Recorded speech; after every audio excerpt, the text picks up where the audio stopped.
Hi guys, welcome back to our channel. We are currently celebrating the holy month of Ramadan, and our Muslim brothers and sisters around the globe have started fasting a few days back. I am from a Christian majority country, which means I know very little about the practice. So I believe in learning by doing. That's why I'm going to be fasting for a day. I have here my colleague to tell us more about what Ramadan is and what's the significance of this whole thing. Okay, hey everyone, happy Ramadan. And Ramadan basically is a time when Muslims refrain from eating or drinking from dawn to the sunset, and that's for 30 days. Now, fasting during Ramadan is one of the 5 pillars of Islam, other than charity and pilgrimage to Makkah and daily prayers. Now, you must be thinking, Leah, that why do Muslims fast? Yeah, I actually have a lot of questions, and one of them is that one: why do Muslims fast? Yeah, I mean, I have a UK background. I lived in UK for 17 years, and I used to get thrown questions from all different directions about Ramadan. I'm like, whoa. So let's actually answer a few of the questions that you have and many other people would have. And Muslim fast for a variety of reasons, and that's number one is to achieve a higher level of God consciousness. That's number one. And to develop a compassion for poor, and also revalue blessings of God and not to take them for granted. And you will feel that tomorrow, Leah. Just warning you, just a pre-warning. When you're fasting tomorrow, and you're not going to be drinking or eating, it will get to you, and you will think to yourself, no, I was taking those basic facilities for granted. Yeah. But I'm sure you will do really well. Don't worry about it. I don't want to scare you off either. On a more personal level, I wanted to ask you, how was it for you, the journey of fasting? How did you start out, and how did you get used to it? Okay, I have been fasting ever since the age of 14, so that's a long time. And again, I don't want to reveal my real age, but I think that's all I would say. It's been quite some time. And I lived in UK for 17 years, so I have fasted in UK. If you can fast in UK, guys, you can fast anywhere in the world. It was like 20 hours fasting. And it was quite difficult, but I'd like to say Ramadan is like a boot camp. Okay, I would like to use that analogy. Have you ever been to boot camp? No, but I've done some sports training back in the day. Okay, so you can relate to it. I'm also not going to reveal when that was. Okay, no, we're not saying we're not mentioning our ages at all. But yeah, so you can relate to a boot camp. You go to a boot camp, it's like rigorous exercise, and you have to follow a healthy lifestyle, healthy eating. And once you come out of boot camp, you come out stronger. Same goes to Ramadan. Once you out of 4 weeks, you will come out stronger. But one thing I would say, that whatever you do in Ramadan, make sure you follow it for the next 11 months. Ramadan is the baseline for the next 11 months, and that is actually the essence of fasting. So at the end of Ramadan, I know there's a celebration, right? There's a gift for you and for everyone else out there, and that is called Eid al-Fitr. And Eid al-Fitr marks the end of Ramadan. And it's a day of congregational prayers, exchanging gifts. It's like your Christmas. Right, or like Christmas or Easter. Yeah, it's like your Christmas. So it's basically visiting and eating with family and friends and having a fantastic time and celebrating your 30 days fast. Leah, I'm sure, I wish you all the best, and I'm sure you will do it, and you can do it. It's all about minding. Thank you. So let's see how this goes. Hey guys, good morning. It is a little after 3:30 a.m. I just woke up to have the pre-dawn meal, or the first and only meal of the day, which is called suhoor. So suhoor is supposed to help those that are fasting to be able to get it through the day, all the way to iftar. Okay, right now I'm going to be preparing something to eat. Hopefully this will get me through the day. That's going to be more than 12 hours of not having any food or drink. So wish me luck. Okay, guys, here's what I'm gonna have for suhoor. Inside the bowl is some chili beans, as I would like to call it. It's not really a thing, so it's like chili con carne, but without the meat. I made it last night, which I also had for dinner. As you can see, there's some beans and chickpeas in there, in some sort of soup or stew, and egg salad sandwich. I know it's non-conventional, like non-traditional, because I've worked with my colleagues that they usually have something else, like dates or like yogurt or something, but this is what I have, so this is what I'm gonna eat for the first meal of the day.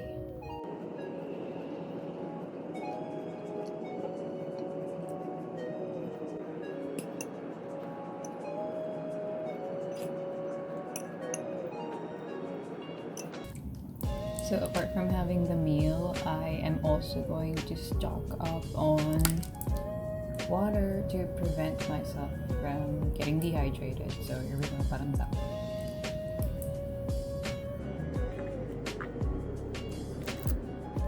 Okay, so it's kind of difficult for me to actually be eating at this time of the day. It's a little too early for my regular programming, but I'm gonna try to get some food in. Alright, so far so good. I'm done with the meal. I'm gonna have a couple of meetings today. I hope I have enough energy to still keep myself focused and to do my usual routine. I'm gonna be checking in throughout the day to show you how it is and what I'm experiencing as well. So stay tuned for that. Okay, so I'm on my way to work now. Let's see what happens during the day. I haven't eaten anything because I am fasting. Okay, I'm gonna go down the elevator.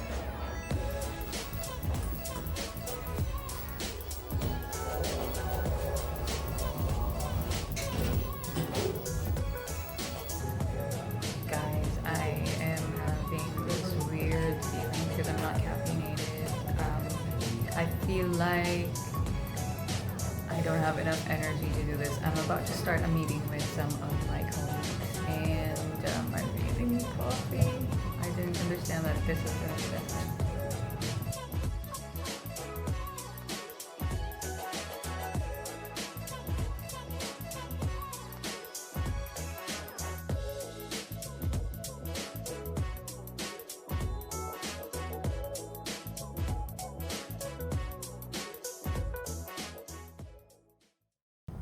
Alright, I am just doing a little bit of a check-in. It is 1:15 in the afternoon and I'm just waiting for my next meeting. So I have a 1:30 and then I have another one at 3 p.m. I've already had one sit-down meeting with the rest of the comms team today, and what I can say is it's going pretty well. I'm just feeling a little bit of lightheadedness, but it's manageable. And I'm just glad that our colleagues are supportive about this, not just with me, but with our Muslim colleagues that are really fasting for 30 days. Meanwhile, here are some clips of our other teammates and their stories and thoughts about the holy month of Ramadan.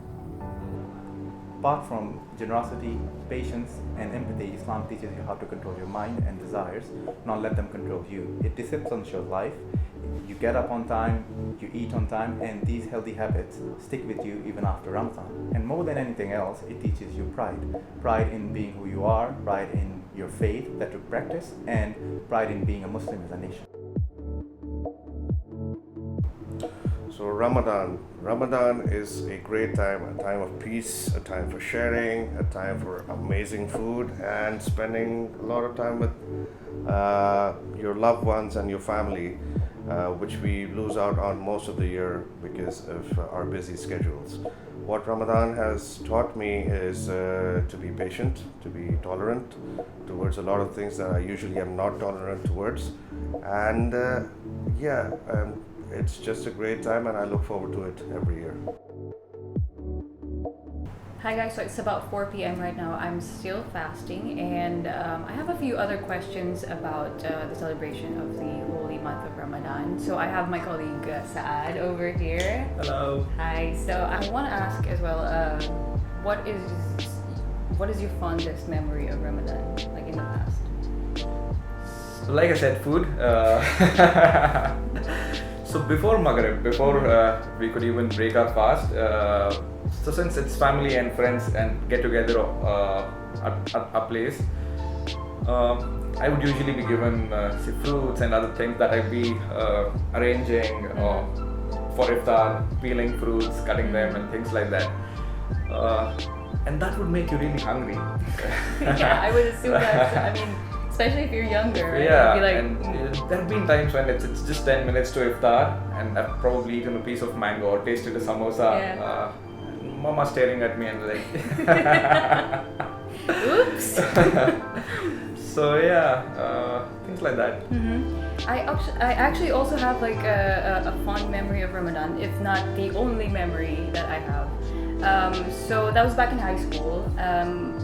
I had a schoolmate who was actually fasting, and I didn't know because I'm from a Christian majority country, so I didn't know that younger people can actually fast as well. And he was like about 13 or 14 that time. And he was like the officer in the Citizens Army training, because in the Philippines we had that before when I was younger. I won't say when that was, but like when I was younger. And we had army that. training, I would assume, is something really difficult. Yeah. The moment you associate army with something, it's hot sun, Yeah. fields, people marching, and something like that. Exactly, because also the Philippines is a tropical country, so you know it's very humid, very hot, and he's exposed to the sun and doing all these strenuous activities. So that time, so I sort of hung back a little bit. I was like just observing. I wasn't part of the training because we had an option not to. You can do other stuff for community. So I sort of like wanted to see what's going on in the training, and I noticed his little sister was just waiting on one corner. So that was around 5:30 in the afternoon, and as soon as the sun set, I saw the little girl. She was carrying a bottle of water, and that was her brother's way of breaking the fast. She just ran and just handed it over to her brother, who just started drinking. So that was a very sort of remarkable thing for me to see, because it's not very common to have that in the Philippines. So yeah, That's really cute. Another fun fact about Ramadan, not a fun fact, but a fact about Ramadan is that you don't necessarily fast the entire day as a kid. So how we get used to it is you probably fast for half a day, and then eventually with time, that's when you're ready, you do the entire days of fasting. right. Actually, when you mentioned iftar, I've actually been invited to have iftar with Mr. Danish and his family. So I'm looking forward to that. That's pretty cool. That's Yeah. really cool. Yeah, it is. Just to get the whole entire experience of fasting, even for a day. So yeah, thank you very much for that, and I'm really looking forward to breaking my fast today.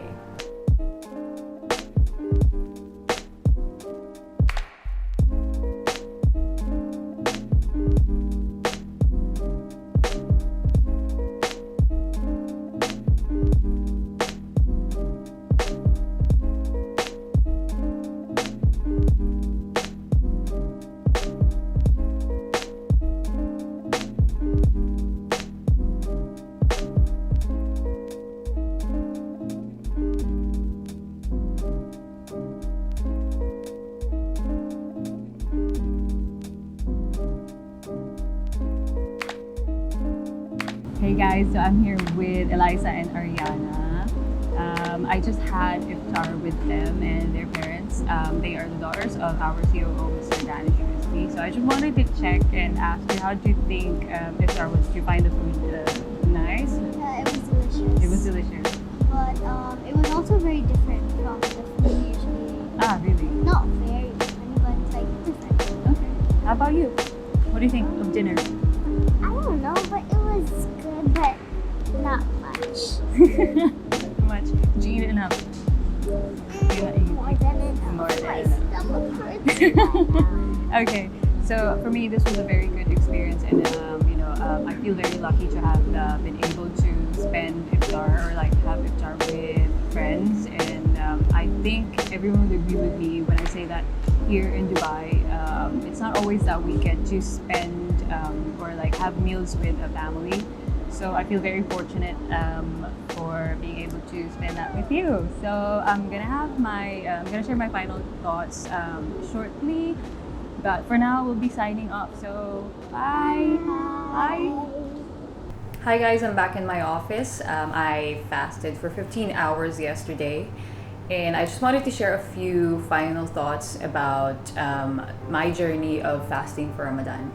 Apart from having a deeper understanding of why Muslims fast during the holy month of Ramadan, I've also become hyper aware of the reality that there are people outside that are still fasting while they're doing strenuous activities, while they're working under the heat of the sun.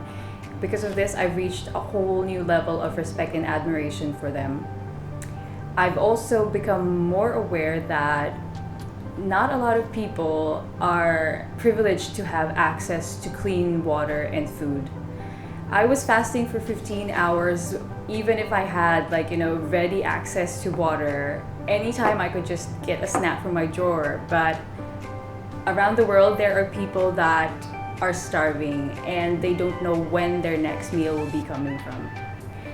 I'm very lucky to have had the privilege to have fruitful discussions with some of my colleagues that are also fasting.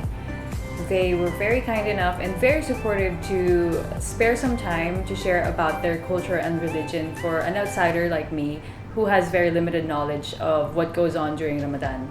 I'm also glad that interfaith and intercultural dialogue is encouraged here in the UAE. After all, that is the essence of the Year of Tolerance. During the course of our discussions, we started seeing some similarities between our cultures, and it made me realize that maybe we aren't so different after all. One of the highlights of my day was when I got invited to break the fast or have iftar with our COO's family. When he heard the news that I was fasting for one day, he graciously invited me to have a meal with his family. And for somebody who's living in Dubai, like a majority of the expats who are away from their own families, this was a very heartwarming experience. This has been a very memorable experience for me, and I hope you learned a lot as much as I did. Thank you very much for joining me in this journey, and we'll see you all in the next one.